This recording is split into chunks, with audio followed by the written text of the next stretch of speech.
The opinions of Lincolnshire are pretty much standard, especially from those who have never even set foot in the county. It's all flat, isn't it? Isn't it all farming? I've never had a reason to go. And yes, those statements do have a small amount of credibility to them, but do they paint the real picture? Absolutely not. In fact, you'll find they only just scratch the surface.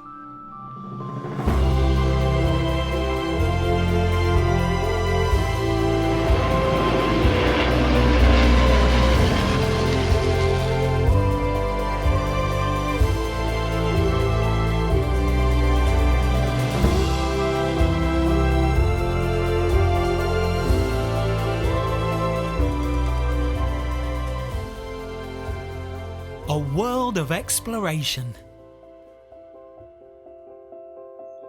When it comes to exploration, pretty much nothing can match Lincolnshire's list of heavyweights and icons that have not only discovered but transformed vast areas of the world.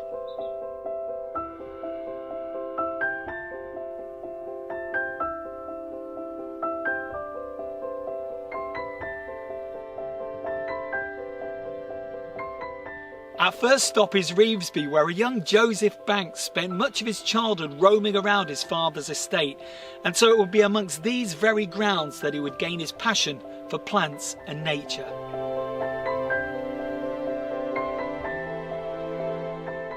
In 1771, he would famously join Captain Cook on board the HMS Endeavour,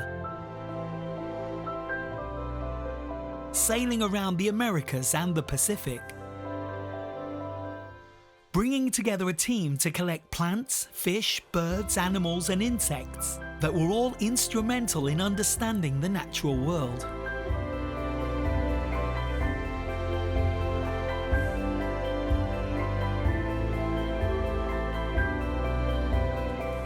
After returning from Australia with Captain Cook, he would come back to Revesby to inherit his father's estate, and from there he would get involved in many great projects that would benefit Lincolnshire for many years to come.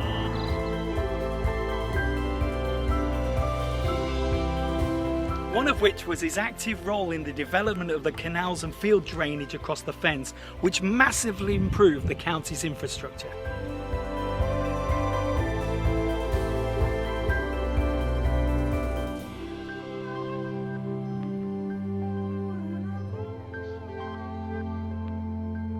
In 1778, he was elected President of the Royal Society, an office he held for 41 years.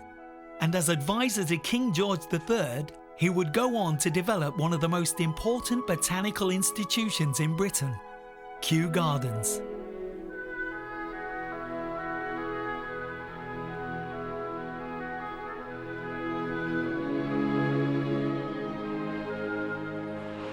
He was also Lord of the Manor here in Horncastle and helped set up a local dispensary for those who couldn't afford medical treatment in the town.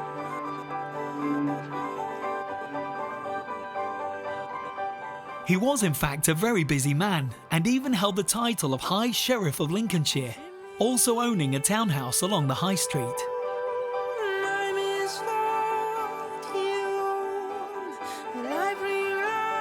As explained at the Joseph Banks Centre, he is also credited with introducing tea to India, breadfruit to the Caribbean, and has over 170 types of Banksia named after him. A tribute garden here celebrates a collection of his species.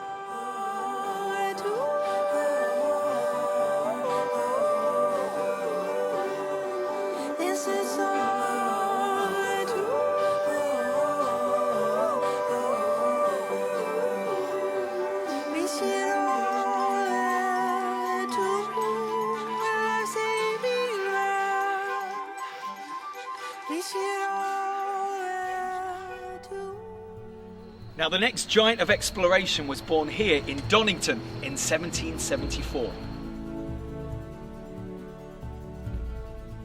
Son of a surgeon, also Matthew, and mother Susanna, Flinders, in his own words, said he would be induced to go to sea against the wishes of his friends from reading Robinson Crusoe.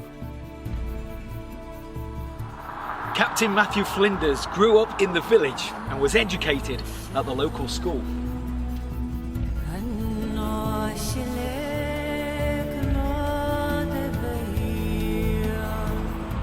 Now, Captain Flinders would be the second person to circumnavigate the New Holland area, but it would be his voyage that would map it clearly and identify it first as a continent. He would also give it the name as we know it today, Australia. His contribution to the continent has left enduring Lincolnshire footprints all over the country, particularly in the south, where he is considered to be the main explorer.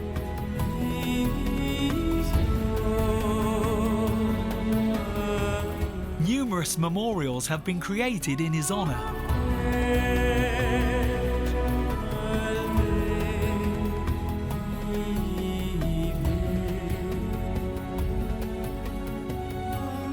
Not to mention his own named list of islands that descended from his county origins.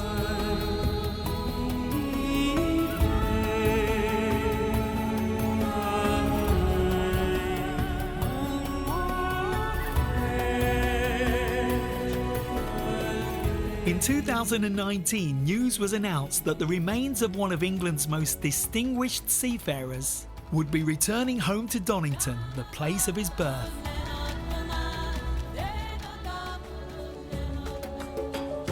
George Bass, a surgeon and explorer, came from Aswoodby near Sleaford and was a good friend of Flinders.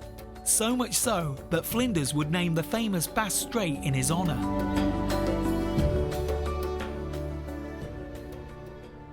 I'm humbled to reveal that the final great of exploration, Sir John Franklin, just happens to hail from my hometown of Spilsby.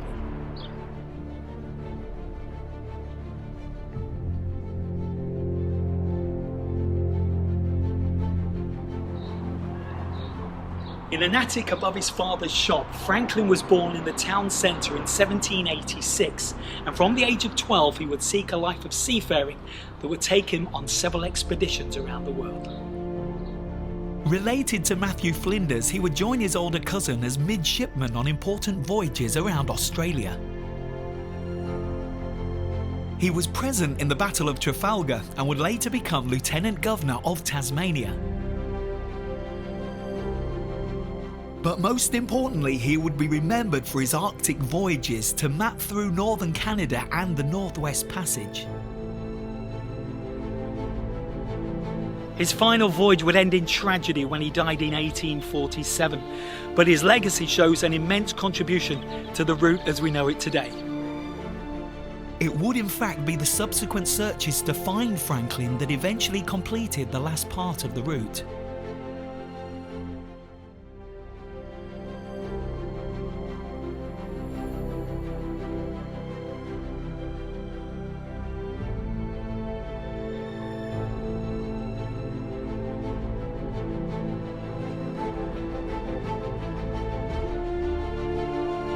In recognition of his achievements in exploration, various countries have dedicated many sites to his name. And not to mention in his hometown.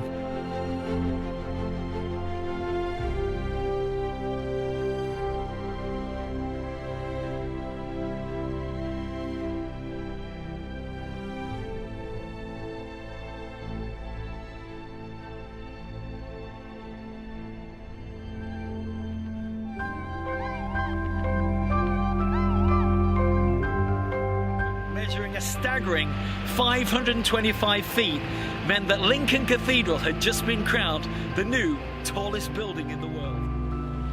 And at the time, it was the world's longest single-span suspension bridge and her place in history as Britain's first female Prime Minister.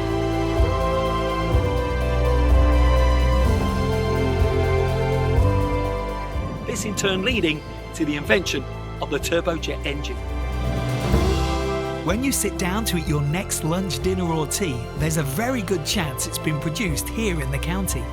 20% of all grown foods come from Lincolnshire's lands.